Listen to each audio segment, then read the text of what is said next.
Izabella, Carlos, first of all, congratulations on the Casagrandes. I was able to watch the sneak preview, and I gotta tell you, it was so cute and so adorable. So first, I wanna get started with how you guys sort of came on board onto this project. I knew the original creator from way back when, from Rocko's Modern Life in the early 90s, but so I was asked to come on board. I don't believe I put an audition in. I might have, but I came on board fairly quickly. And Izabella? Yeah, I auditioned for the role. I went through about, I think, 4 times. I went through callbacks and then chemistry read. And then I got a call from my voiceover agent and said, "You got the role." And I was like, what? It's a super cool moment. So what was it like for you getting to find that out, given that, you know, this show is a Spanglish show, you know, it's very fun and exciting to have a kind of show like this on Nickelodeon, and given your background as a Hispanic, how did that feel knowing to take part of this? It felt amazing because I feel like right now we don't have a multi-generational show like this, you know, that stars an 11-year-old girl that's strong-willed. So I think we're all really proud to be a part of this. It's pretty cool. Yeah, it mirrors Miguel Puga's life as he was growing up.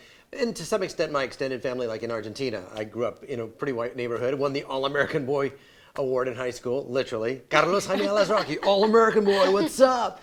And then I get to play essentially probably the whitest of the family members. You know, Carlos is pretty sort of straightforward, but you find out, you peel back the layers that Latinos can come in any shade, color, and speak with different types of dialects. So I'm pretty proud to be a part of a show that addresses that. Not all Latinos are exactly alike. Exactly, and one of the cool parts specifically about your character as the uncle, as the tío, is that usually our tíos are really quirky and you know, outrageous and that sort of thing. So tell us a little bit about how you maybe incorporated that, or what you incorporated into the character itself. Pretty much, I was known as Tío Stinky growing up with my with my nephews. You know, the things we teach boys. And I literally after our last event, Latitude, I went and visited my nephew at San Diego State. But yeah, I just incorporated myself, how I would interact with my nephews. You know, she plays my niece. So it's a pretty real transition, you know. I really loved the first episode because they bond well together with an activity that Ronnie Anne would have no idea. This guy who's a cultural artist, you didn't know I did this? Well, I absolutely did. So that was a fun episode to play. So now, you know, both of you guys have had an extensive amount of work, especially with your voiceover work. You've done plenty of it. So for both of you guys, how was this role different for you compared to some of the other stuff that you have already done? Izabella, we can start with you. It's very different for me because, I mean, I come from live action. I haven't really done much voiceover, so I think that was very different, you know, trying to... Live action and voiceover are super different. You know, you don't see your face, you have no makeup, you have no hair, you know, you're kind of just in the booth doing it. So trying to find the balance of both was very different for me.